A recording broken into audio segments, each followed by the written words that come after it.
সায়ন, তুই যারা ভিডিওটা দেখছে তাদেরকে একটা এক্সারসাইজ দেখিয়ে দিবি, সেটা হলো চেস্ট ফ্লাইং। হ্যাঁ, ঠিক আছে, যেটা হলো পেক ডেক ফ্লাইয়ে পারফর্ম করা হয়। তো এই এক্সারসাইজটা অনেকে ভুলভাল করে থাকে, কিংবা কোথায় কি ত্রুটি আছে, তুই অলরেডি এক্সপিরিয়েন্স, তুই জানিস, সবাই দেখছে তোর ভিডিও, তুই দেখা কীভাবে পারফর্ম করতে হয়। একটা মিডিয়াম ওয়েট করে দে। হ্যাঁ, কোনো, হ্যাঁ, তারপরে বসতে হবে। একটু লাউডলি বল, তোর কথা শোনা যাবে না হলে। তারপরে এখানে ঘুরতে হবে, হালকা ওয়াইড থাকবে। তারপর এটা আস্তে আস্তে ফ্লাই করতে হবে। ক্যামেরার কাছে নিয়ে আয়। দেখ মাসেলটা, তোমরা দেখো যে মাসেলটা কীভাবে এখানে প্রেস হচ্ছে, প্রত্যেকটা মাসেল আলাদা আলাদাভাবে এখানে বোঝা যাচ্ছে। আর ফ্লাইংয়ের প্রধান কাজ হলো এই মিডিল মাসেলটাকে তৈরি করা, আর সাইডটাকে এই যে শেপটা দিচ্ছে, এই সাইড শেপটা দেওয়া। Absolutely right.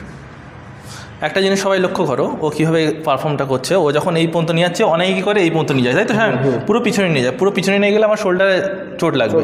অনেকে মনে করে একদম পিছনে দিয়ে দেবো, বেশি করলে হয়তো বেশি হবে, কিন্তু একটা নির্দিষ্ট নিয়ম আছে এখানে, যে হ্যাঁ, যে এই যে এই পর্যন্তই হাতটা ফিক্সড রেখে দিতে হবে। আর একটা কথা হলো, এই যে আমি শোল্ডারে বেশি পিছনে নিয়ে যাবো না, তাহলে শোল্ডারে চোট লাগবে। আর একটা কথা হলো, এই যে তুই যে এইভাবে রেখে দিয়েছিস, এখানে কিন্তু হাতটা একটু ফোল্ড আছে হালকা। এটা সোজা করলে, হ্যাঁ, সোজা করলে হবে না। অ্যাবসলিউটলি সোজা করলে কী হবে, আবার ইনজুরি হতে পারে। এই হালকা যখন আমি এই জায়গাটা ব্যাক করব, তখন আমার এই মাসেলটা বেশি ফাটবে, বেশি স্ট্রেচ হবে, তাই তো? চল আবার দেখা। অ্যাবসলিউটলি রাইট, গ্রেট, চল, সুন্দর। তো তোমরা যারা চেস্টের এক্সারসাইজ করো, কীভাবে পারফর্ম করছে দেখো। অনেকে কী করে, খুব তাড়াতাড়ি মারে। তাড়াতাড়িও এক্সারসাইজ করার দরকার নেই, একদম স্লো, ধরে ধরে মাসেলের সঙ্গে mind connection. Absolutely right, great, ঠিক আছে, চল। তাহলে এটা আমরা যেটা করলাম, এটার নাম চেস্ট ফ্লাই। যারা চেস্টের দিনে যারা এক্সারসাইজ করবে, তারা এই এক্সারসাইজটা করতে পারে।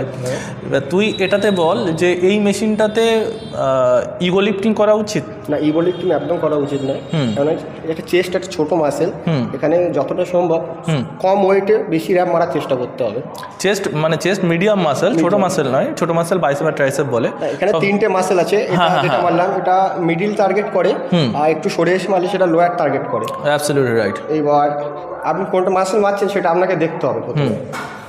ঠিক আছে। আর যারা বিগিনার্স আছে, তাদের ক্ষেত্রে কোনো ইনফরমেশান তুই দিতে চাস? বিগিনার্স আপনারা সবাই আসতে পারেন। আমার প্রথমে ওয়েট ছিল 44 কেজি, এখন 52 কেজি অ্যাপ্রক্স হয়েছে। আর আপনারা আসতে পারেন। আমি এটা 3 মাসে গেইন করেছি। আপনারা চেষ্টা করলে